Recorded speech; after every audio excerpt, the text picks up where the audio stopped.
What's up, guys? Thanks so much for clicking on the video. My name is Leah, and let's recap and review Married to Medicine. This is season 11, episode 14. And Greg's the problem. I don't care what nobody say. Greg, Dr. G, Dr. Gregory Cicero Lunsford, he the problem. He is the problem. Okay, let's get into this review.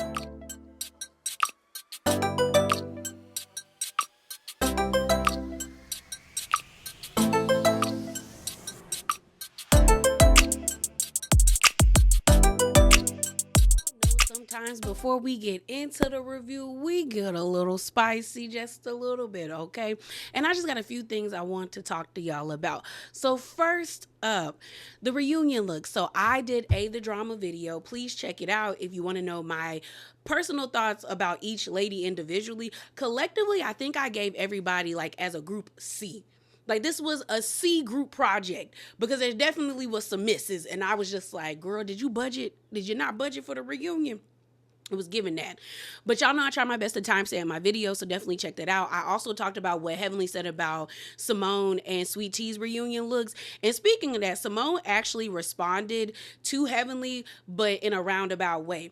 So she reposted her reunion look on her Instagram, and she said this: Married to Medicine reunion is coming to you soon. Makeup by The Real Michael, hairstylist Yancey Edwards, wig stylist B. Combs hair, dress, I think it's Ali Bendali. Oh, girl. Me and names.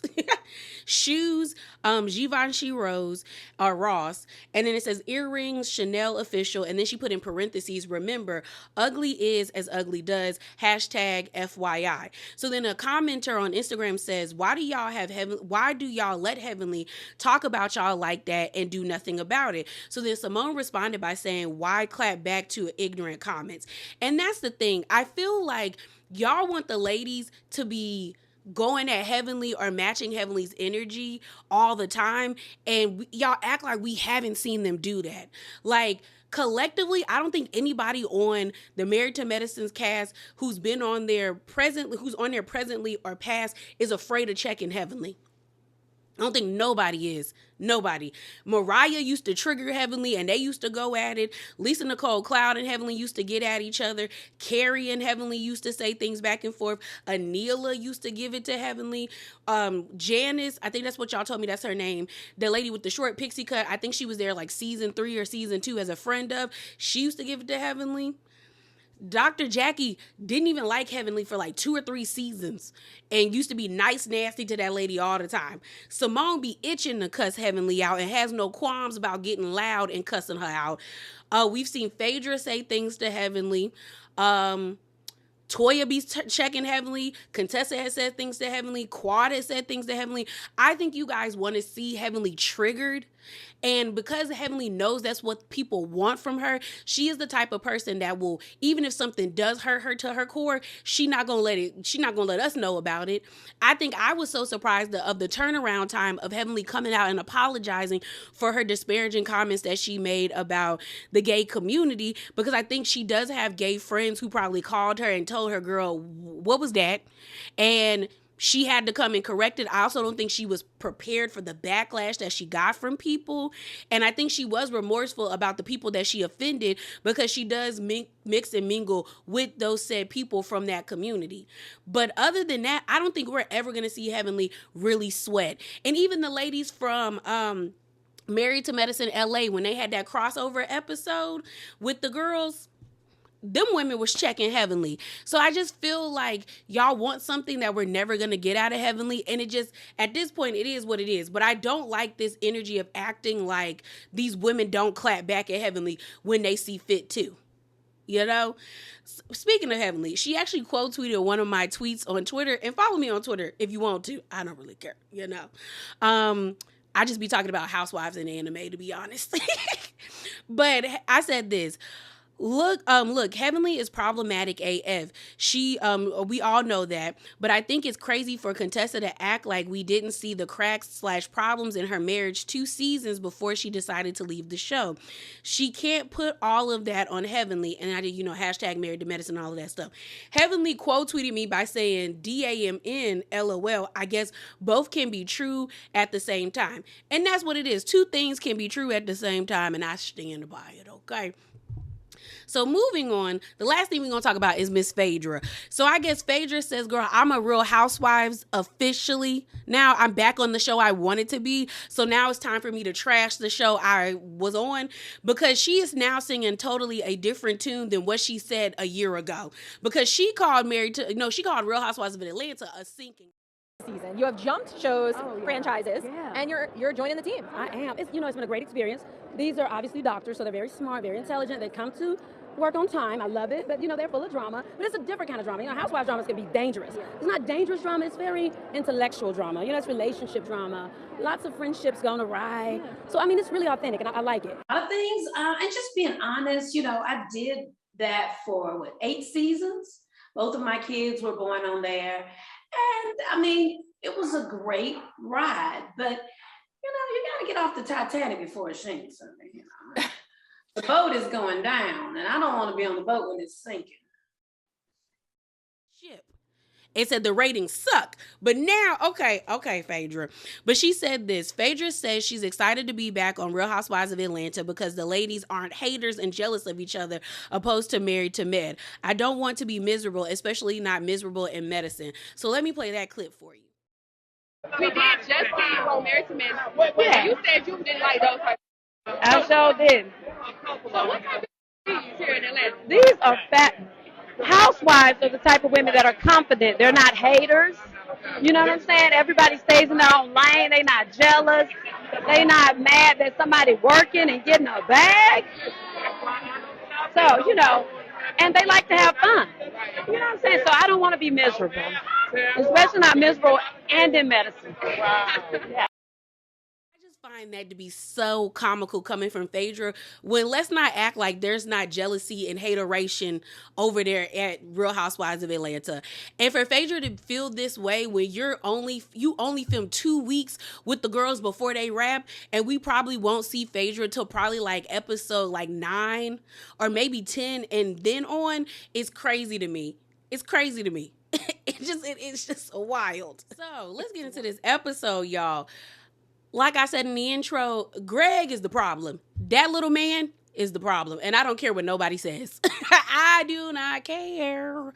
So the episode opens up. We see Simone and Jackie having lunch together. Jackie is writing congratulation cards to her clients after they give birth. She sends them out. She asks Simone, well, do you do that? And Simone is like, no, because I'm there when it happens. I say, yeah, once I pull the baby out your coochie, I congratulate you with a healthy baby. like what we doing? And so I thought that was funny.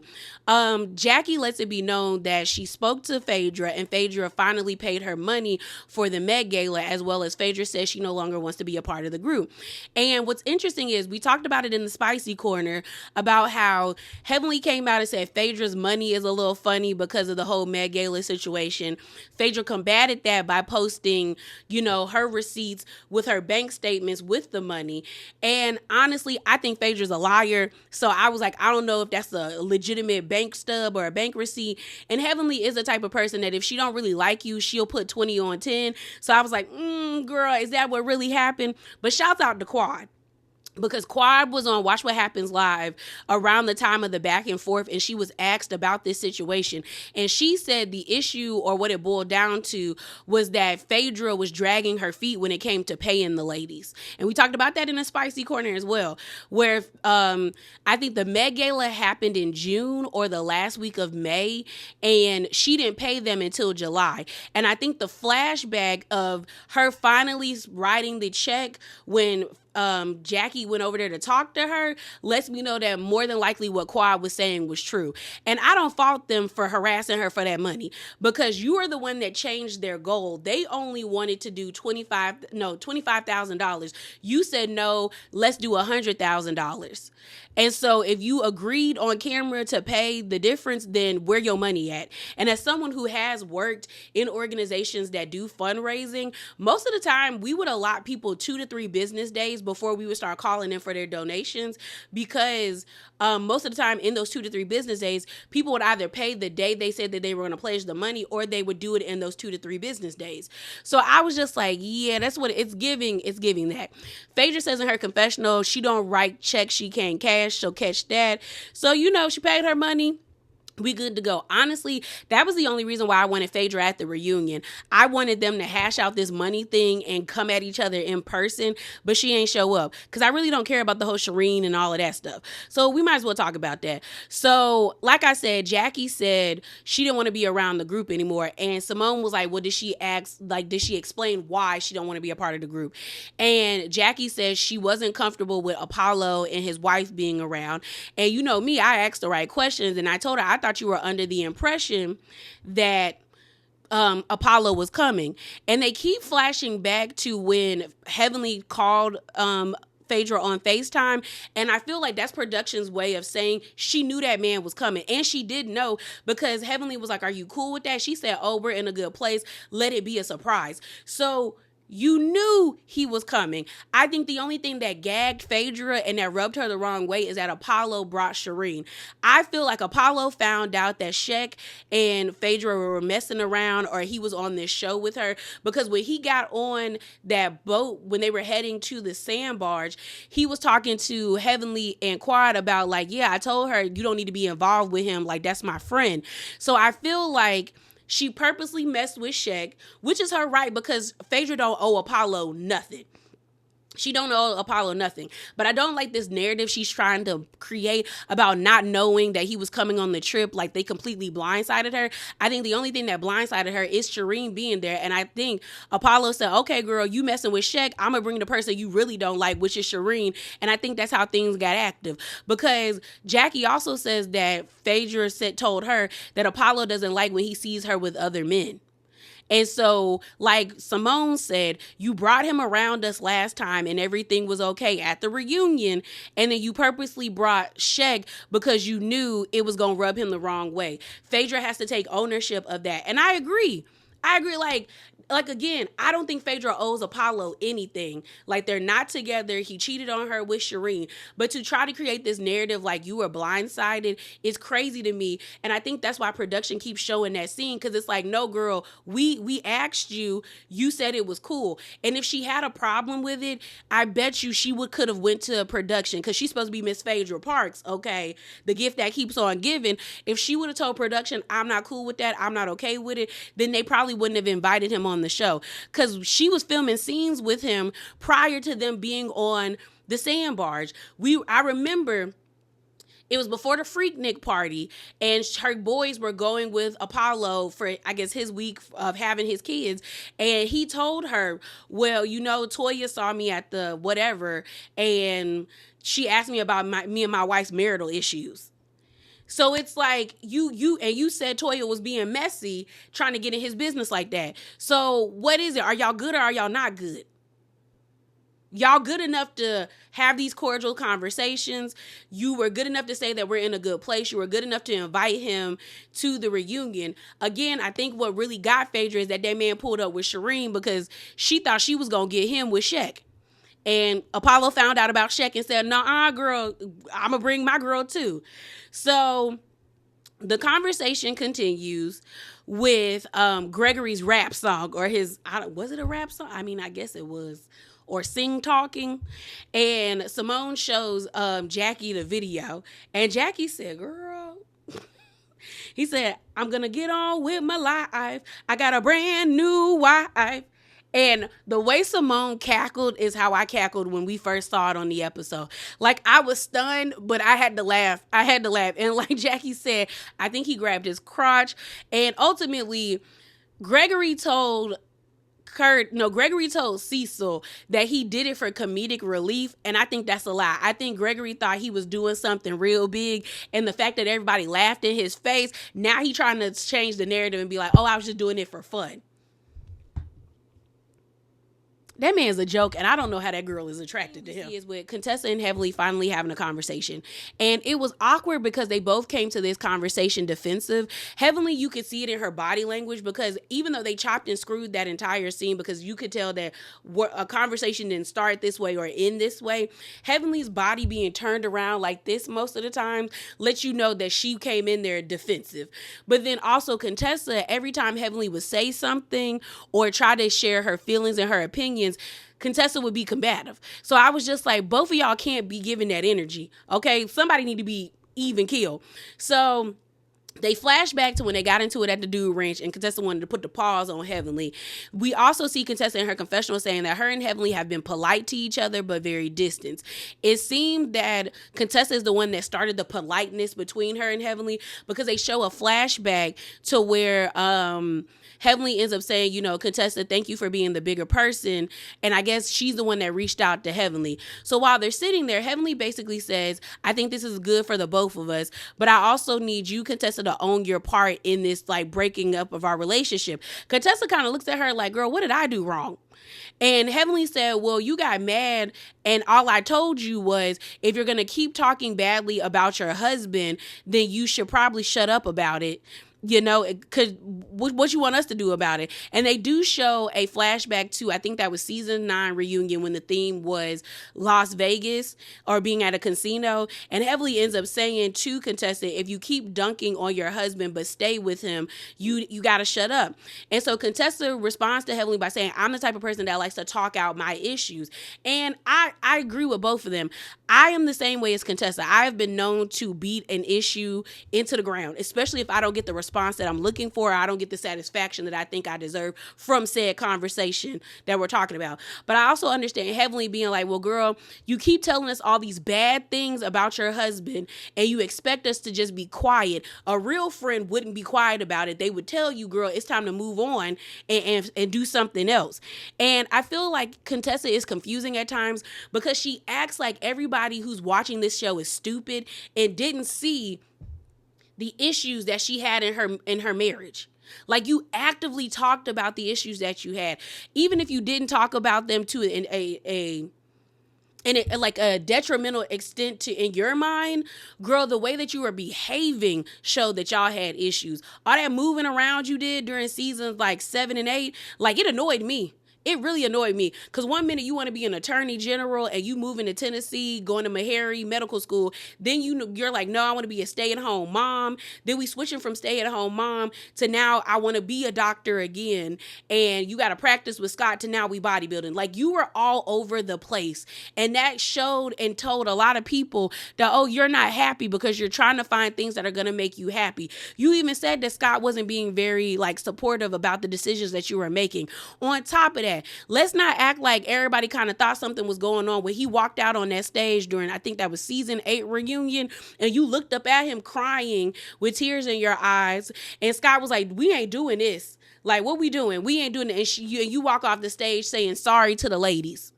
Even though that whole entire season you use Heavenly and Quad to pretty much talk to Scott on your behalf. You use them as your mouthpieces. So it's confusing to me that Contessa thinks that everybody is stupid and doesn't remember what happened to him several seasons ago.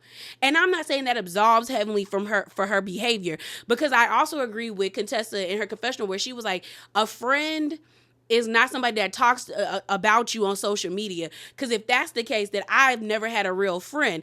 And I agree. Like, to a certain extent, Heavenly does have to own the fact, girl, you be talking real rough about these people, and then you expect them to be cool with it because you're on YouTube, and it helps the show in a way because you do have people who are interested in watching your YouTube channel, but also watching the show.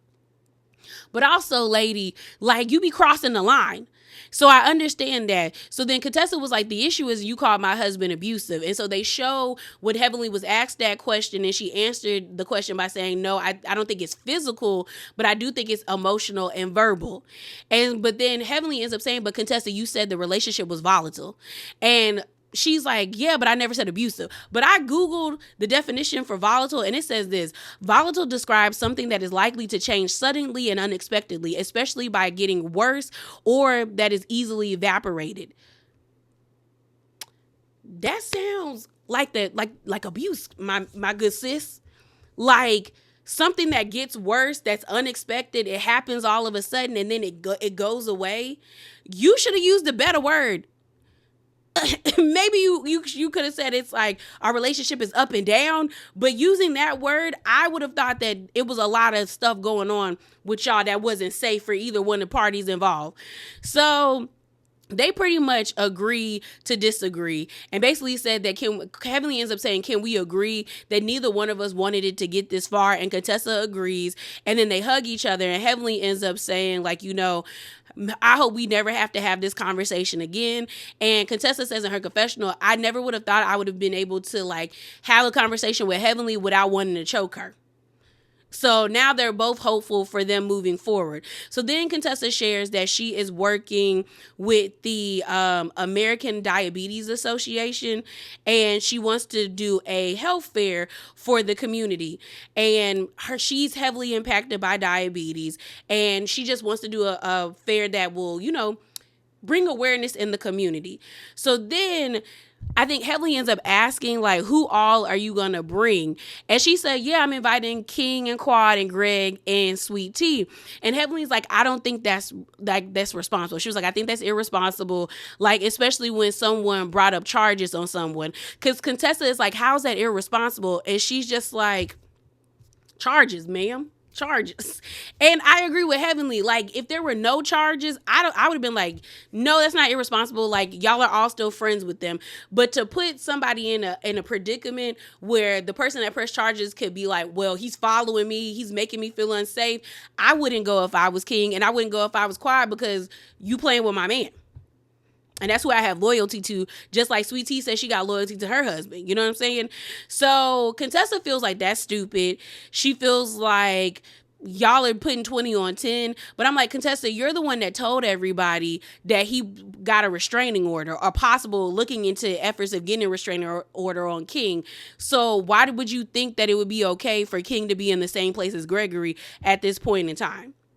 So then Contessa ends up saying, Gregory is saying that he doesn't want King around, and I don't think that's right. I'm going to invite both of them, both parties, but if they can't get along when we're trying to help the community, then we're more far going than I ever thought. So then Heavenly is like, see, this is where, it's more than we need to disagree. This is just stupid, because Contessa just don't want to listen to anybody else. We have is of Toya and Eugene. We find out that Eugene's toe, I think, is fractured. They showed us the stitches around his foot. I was like, ooh.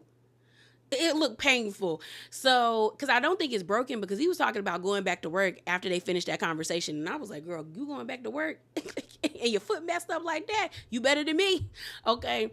But, Toya is like, are you going to be okay? Because we got to go to dance lessons and practice and all that stuff. What we find out is the reason why Eugene's foot is messed up the way that it is because Toya and the boys were driving the golf cart around the neighborhood. They never charged it, or they forgot to charge it. And I guess Eugene was on it. It went dead, so he had to call a tow company to come get the truck. Unfortunately, the bed fell on Eugene's toe, injuring his toe. And now we got Eugene low-key out of commission for a little bit. But Eugene said he gonna be okay. He gonna be prepared for his anniversary. So Toya ends up telling Eugene about the conversation that she had with Letitia, aka Sweet Tea. And she was like, I talked to Letitia and I was trying to get her to own something, because I felt like if you own something, then Gregory would have to own something as well for his wrongdoing. Now, I know a lot of people are angry about the ladies constantly saying that Sweet Tea needs to own something, but I genuinely think that something happened on that sandbar that they did not show us. Like the fact that Mimi was yelling in Sweet Tea's face, and I was like, girl, you up here and need to take it down here. It's now starting to make me feel like maybe she was acting erratic, and that was Mimi's way of like getting control of her. It just feels like something happened that we did not see. And I have seen the things about people saying that allegedly she shoved Simone when the argument happened between Sweet Tea and Heavenly. They also said she put her hands on Toya, and I mean, like, we haven't seen it, so I can't say that is fact. but I do feel like something happened, because I'm like, for everyone to be like, girl, you out of control, we've given you grace, it feels like she has done something or some things, and they're just kind of like, it's crazy that your husband thinks it's okay to press charges or file a complaint against somebody, but none of us have done that to you because you be getting out of character yourself. You know, so they flash back to the sit down with Toya, where Toya is just with Toya and Mimi with Sweet Tea last episode, where she's just like, does Tanisha want us to fight for her? Like, do you want to be a part of this friend group? And her response being like, I can't make a decision for Gregory. And I feel like Toya was trying to tell Sweet Tea, girl, you are the only reason that man is on this show right now. You are the one making the money. This is your paycheck. Make a decision for your family, and he just deal with it, because clearly he makes decisions for you and you just have to deal with it. He don't speak to you about it because he the leader and you're supposed to follow the leader. Stupid. Okay? But I'm just like, why are you allowing this man to dictate your paycheck? And I feel like Toya was trying to tell her, without breaking the fourth wall, like, he is making it difficult for us to film group scenes because he decided to make this move of either filing a complaint or pressing charges or whatever. So now we're in a predicament as a group as to who do we invite to events. When you start making it hard for production, they start pushing the person out who does the filing. So I think she was trying to tell her, girl, you are putting your job in jeopardy, and you need to tell your husband the job is in jeopardy. Girl, she get on my nerves. So then Toya was like, I was trying to tell her, girl, go back home and have a conversation with your husband. So then Eugene ends up saying that, like, Gregory kind of feels some type of way that everyone seems to be taking King and Quad's side. You know, when we hung out at Scott's house, I was saying, like, King seems to be a good guy. Gregory was like, you know, I'm not cool with that guy, so why are you, like, having his back? Like, you don't even know him like that. So then Eugene says in his confessional, if this is mentally draining or affecting Sweet Tea and Gregory in such a way, maybe they do need to take care of themselves and step back from the group. And Toya ends up saying, I feel like they're running away from the problem, but that's okay if you don't plan on coming back to the problem. Basically saying, y'all are making it hard, so if you're not coming back, then by all means do what you're doing. But if you're trying to get back in good with this group, you need to compromise. And then Toya was like, and she keeps saying that it's affecting her marriage. So if it's affecting your marriage, then girl, pick your marriage and you out. And I'm just annoyed by her. I'm annoyed by sweet scene we have is of King and Quad. Quad looks good in her swimsuit. Oh, when I tell you, if I ever purchase a home, the backyard has to be like Quad's backyard. Like that jacuzzi, that pool, the greenery. When I tell you, when it's spring, even fall or the summer, you would not be able to pull me from back there. I just love her backyard. It's just so nice. So King comes over to her house. She opening up some alcohol for them to drink. She got oysters. She was like, I want us to have like an at-home day. He's like, spin around for me because she looked good in that two-piece. So they go to the jacuzzi. They sit down in the jacuzzi and she's like, you want a drink? She's being all bubbly and giddy. And King is like, what you want to talk about? What do you want to talk about? Like, there's clearly something you want to talk about. So in the confessional, Quad basically says that, like, they have been together for 2 years, and pretty much when the days get tough, they still find a way to love each other. And she was like, I love him, and I know he loved me. And King kind of give her this look like, and they both laugh at it. It was a really cute scene. I like them together. I hope nothing bad comes out about King. I hope he is, like, a stand-up guy. And whatever Quad wants out of this relationship, I do hope that she gets it, you know? And so she finally says, I talked to Heavenly. And he's like, you talked to Heavenly? And King is like, I hope she gave you good advice. And so Quad basically says, well, yeah, I talked to her about us moving in, because they do a flashback where Heavenly's like, what's the next step for you and King? And she's like, I would like for us to move in. So Quad wants King to move into her place. She's like, this is the first home I purchased. This has a lot of sentimental value for me. But King's whole thing is like, we could get something together. I don't feel as a man I should be moving into no woman's house. And I mean, like, I get that. I do get that. I don't really believe in like gender roles, but there's some things I wouldn't budge on. Like, I don't know. I agree with him that they probably should get a house together if they want to live together. He also said, girl, we could rent this house out. And I was like, true. You could rent this house out and make extra income because it is a lovely house, a lovely home. But Quad doesn't want to let the house go. Again, this is the first home she ever purchased. But also, she still has, like, you know, the trauma of when Gregory tried to use the house that he has over her. And they flash back to when they were arguing. And he was like, I've been taking care of you since the day I met you. And her being gagged that he said that to her. So Quad's whole thing is like, she don't really want to. She not trying to let her house go. She's like, girl, I am not trying to let this house go. And he's like, you know, for you to be like, let me, like, because Quad was like, is this just an ego thing or a pride thing? Like, why can't you just forego your ego?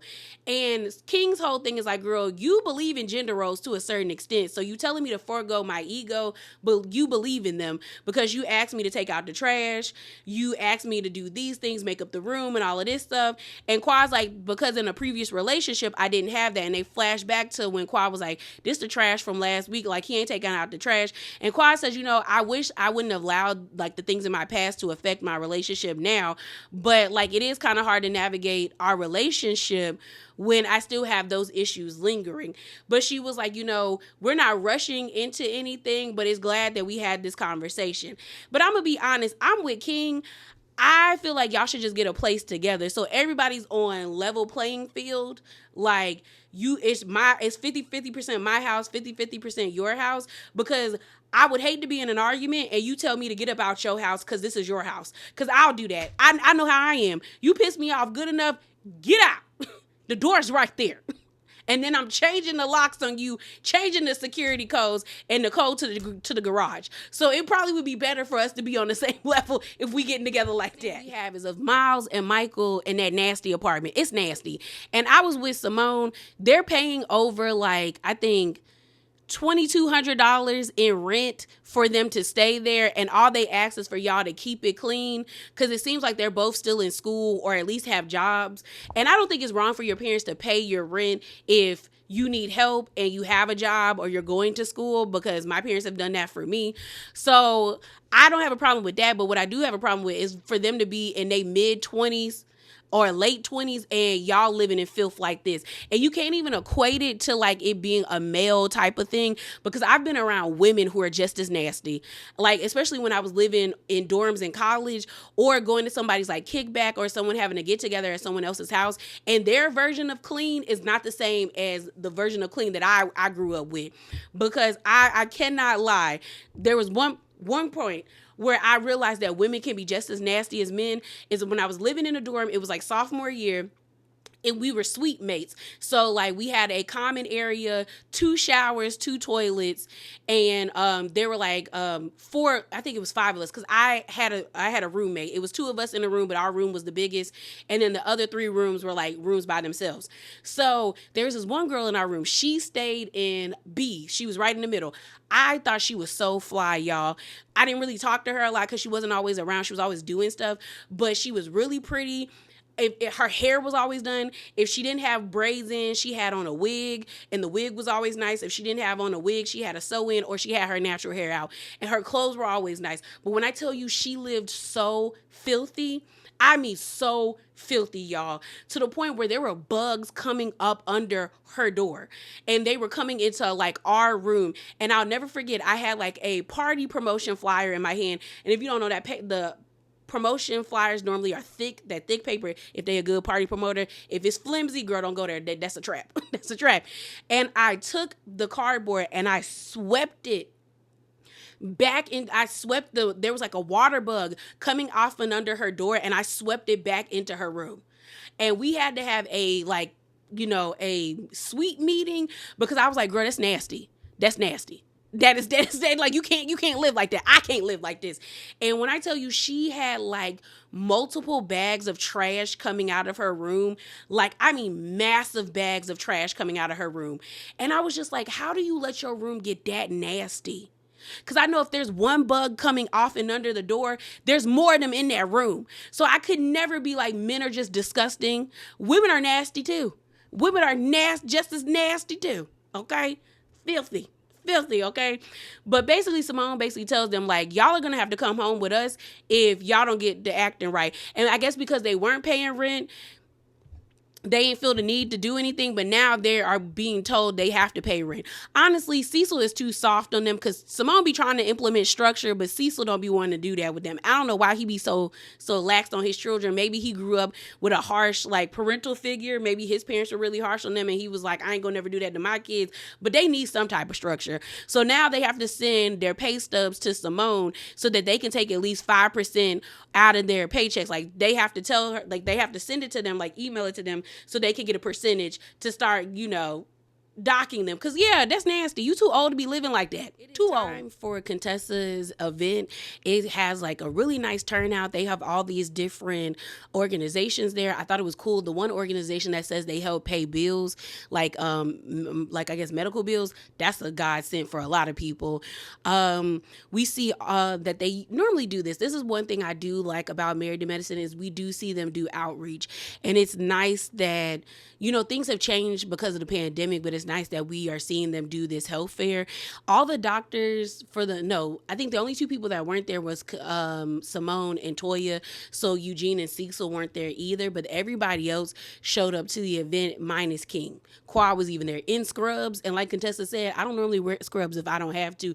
And she don't have to wear scrubs. But I said, okay, I will say I have purchased a set of scrubs. And if you get quality scrubs, they are like very comfortable.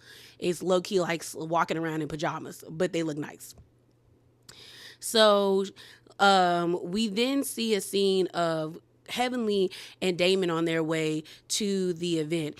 And Heavenly was like, are you excited? Because I'm excited. I think this is going to be a great thing for the community. I love that that's what we can do as a community. And Damon was like, yeah, that's what we should be doing. And I like that this group, we get together and do these things. They start talking about the whole situation between King and Gregory. And Damon is like, I think you can't meet more of a peaceful person. Like, I don't understand why it had to get this far, especially when nothing happened. So then Heavenly ends up saying, I think Gregory just couldn't fathom or take the fact that Quad was with somebody. And Damon was like, I don't want to act like I know what Gregory is thinking, so I'm not going to say that. But I just hate that it got this far. So we see everybody pull up and, the vibes are going good. Contessa gives a speech where she talks about how the Black community is affected disproportionately by diabetes. She talks about her grandmother unfortunately passing away from diabetes. And by the time that they caught it, she was in renal failure. And she says that we only make up 13% of the population, but yet we are affected like we make up half of all the diabetes cases. And what she said was true about us being affected by it disproportionately, but having access to proper education and like nutrition is very true. A lot of people, when they know better, they try their best to do better. So it is good to have these wellness events and educate the people. But unfortunately, even if you do have the information and you try to do better, if you don't have the money or you're in a food desert, and even if you're not in a food desert, if your area doesn't have access to good produce, you still get sick, or you can still fall into the trap of getting diabetes because you are not taking care of your sugar or you're doing all these other things, unless it's gestational. Is it gestational? Yeah, gestational diabetes. So she speaks, everyone commends her for what she did. And then the group has a conversation. And Dr. Mimi's there with Steve. I love that Heavenly was there doing dental screenings, because that is important. I think a lot of people think, well, it's just my mouth, but your mouth is the closest thing to your brain. So if that's messed up, this starts to get messed up. And also it can cause a lot of things for you physically. If your mouth hurts, you're not eating properly, you can get infections. So it is important to take care of your oral health. So I like that. I like that Jackie was talking to the women, and it was nice. It was really nice to see the doctors do their things. Steve even had I don't know, they probably friends, but the guy that he had played for the Falcons, and they were having a nice little football camp. And so it gave things for kids to do. So the men are outside, they're introducing themselves to Steve's friend.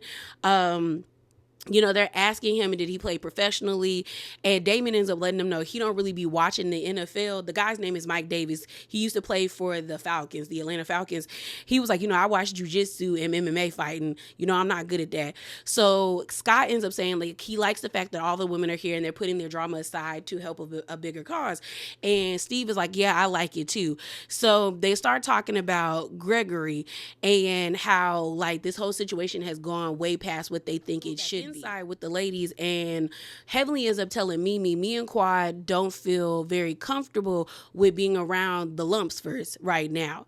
And Quad ends up saying Gregory is the one that ran to the police, ringing the bell, basically calling the police and saying that my boyfriend tried to assault him. So I don't want to be in a space with him. And I understand where Quad is coming from. Like, you are trying to get him, like, locked up, or you're trying to get him to suffer some type of consequences, even though the argument that y'all were having was mutual and nobody put hands on each other. And I keep saying this, I would totally understand Gregory. I wouldn't be on his side, but I would totally understand if King actually put his hands physically on Gregory. I'd be like, yeah, I mean, do I think you doing too much? Yeah, but you have every right. Y'all were arguing. He didn't even get near you. And now you're talking about he could spend 90 days in jail, pay a fine, or get arrested. Like, you doing too much. You wasting time, and it only shows that this is more of an ego-driven thing, and your pride is hurt more than anything. And you exposed yourself when you sat on them steps in front and on them church steps, telling them men about Quad need to come apologize to you. Pretty much. What? So Contessa ends up saying there's a challenge in the group, because basically Contessa doesn't want to ostracize Sweet Tea, but she also is like, she feels as like she wants to be there for both Sweet Tea and Quad. So Quad feels like, girl, you're like a weed blowing in the wind, because you basically told me at my house you rocked with me. But when they showed the flashback, I don't think Contessa was on saying that she was picking Quad's side. I think she was just saying, I see where you're coming from, and I don't think you had any fault in this. Like, it was them two men, pretty much. And so Quad basically says her safety net has been taken away from the group. And because Contessa ends up saying, this is your safety net. And she's like, girl, no, my safety net has been taken away from the group. My man not here, and I don't want to be around or feel safe in this group if he's not here. So then Contessa ends up saying, I don't think it's fair to chastise Sweet Tea or mistreat Sweet Tea because of Gregory's misgivings, just like it wasn't fair for us to chastise Quad for what Gregory did. But I'm like, and then Contessa says it's the same Gregory. And I'm like, if you know he's the same little asshole he was when he was married to her, why do you expect everyone to just put up with it and still be around? That doesn't make sense to me. That makes no sense to me. Contessa grabs, she always grabbing people. Contessa's always grabbing people. She grabs Quad's hands and she's like, T comes with a +1 and so do you. And basically Heavenly was like, it's not fair because that man pressed charges. You got Jackie telling Heavenly, shh, and Mimi trying to rub her shoulder like, girl, be quiet, be quiet. And then, what's her name? Contessa is like, you're being negative. And I was like, I don't think she's being negative. I do think Heavenly has a point. Like, this would be totally different if Gregory didn't press charges. I would totally understand where Contessa was coming from. Like, I'm not picking. I want to be friends with both of you guys. I'm still going to invite you. But now that he implemented the law into this, you are putting people in a situation that could get worse. Like, King could ultimately suffer more consequences by being around Gregory. Because I don't negate Gregory running to the police and lying, saying that man is stalking him. I can see him doing that because we've seen him lie multiple times. I believe it.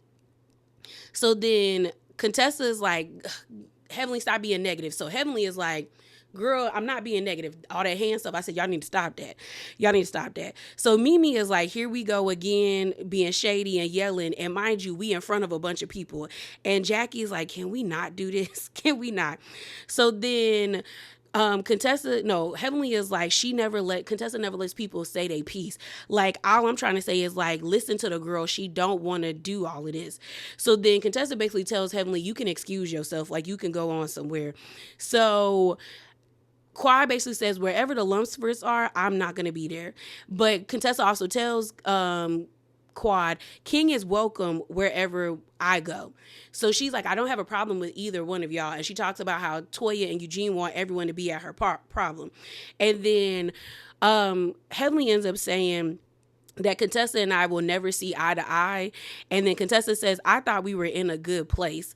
Like, what happened to us disagreeing and just moving forward? And I said, well, it is what it is. And basically, Scott is telling them, well, I had a conversation with Gregory and all of that stuff, me and Eugene. And he basically was like, he told us what could happen. King could get fined, simple battery, 90 days in jail. And all the men are like, yo, it was not that deep. Even Curtis is like, nothing happened. So why are we trying to get the law involved? And then Damon is like, I think it's messed up to try to mess with people's careers and stuff. And he's like, I know King. I was like, you don't know him. You just met him. But I get what Damon is trying to say. King ain't never showed us any craziness other than that one situation. And this is going a step too far. Like, it's going a step too far.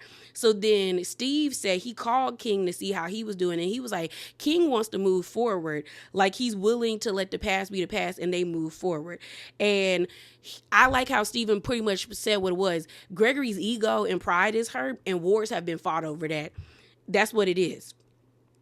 What it is.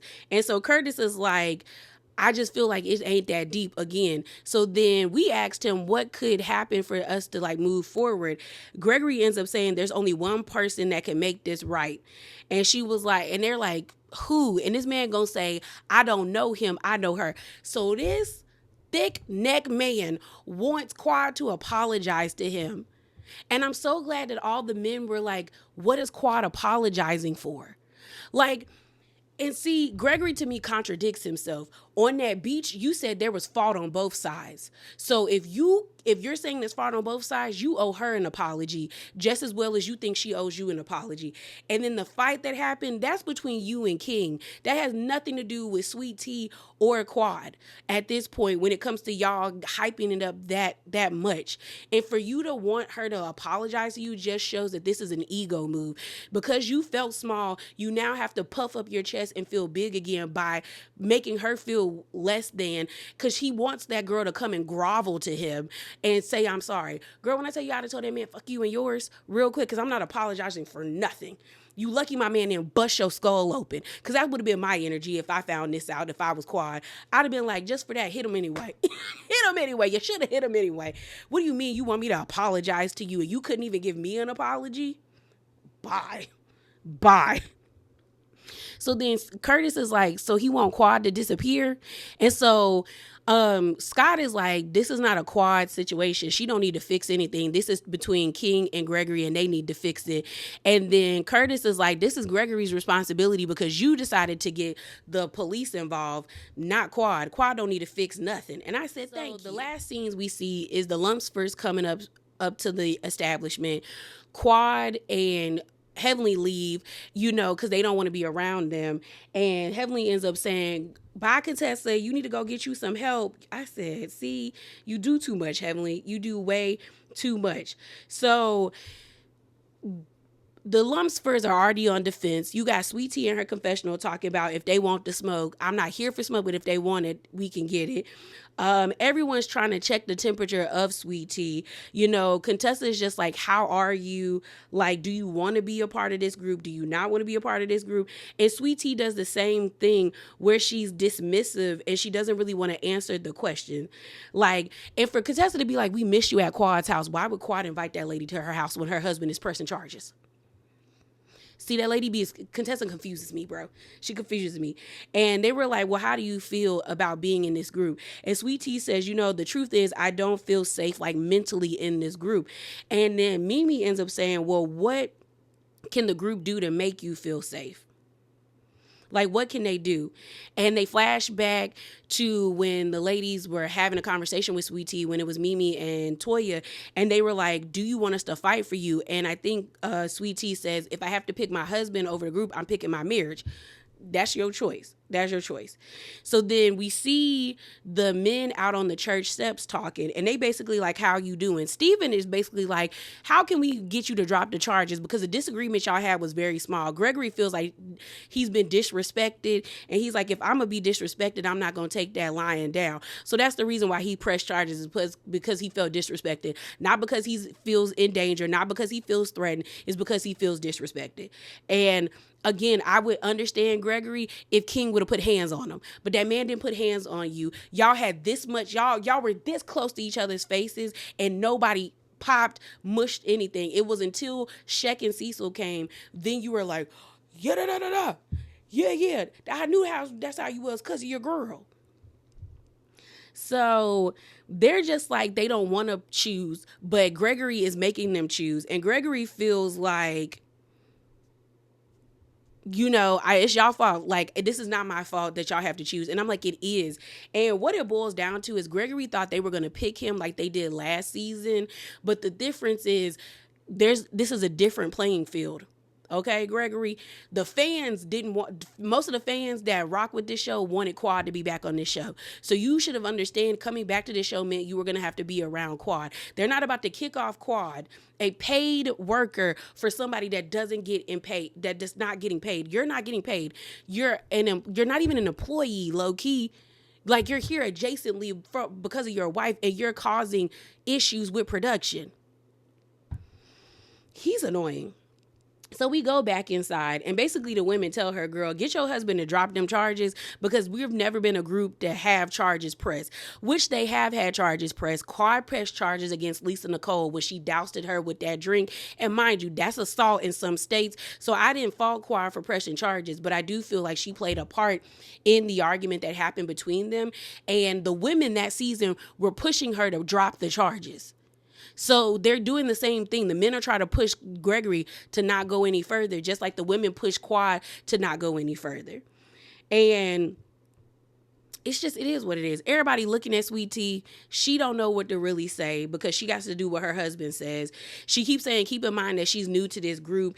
And Contessa ends up saying, well, if you don't feel like the group is valuable, then why are you still here? And I agree with that. And Dr. Jackie basically says, we're trying to get to the point in the group where we don't have to pick a side or vote somebody off the island. I think all of them are trying to tell her, girl, if you want to keep this job, tell your husband to act right. That's it. And I just can't believe I recorded without the lights being on. But I'm done now. That is it. That is all. And as always, remember to be bravely authentic. Definitely hop down in them comments below and subscribe. And I'm out, y'all. Deuces.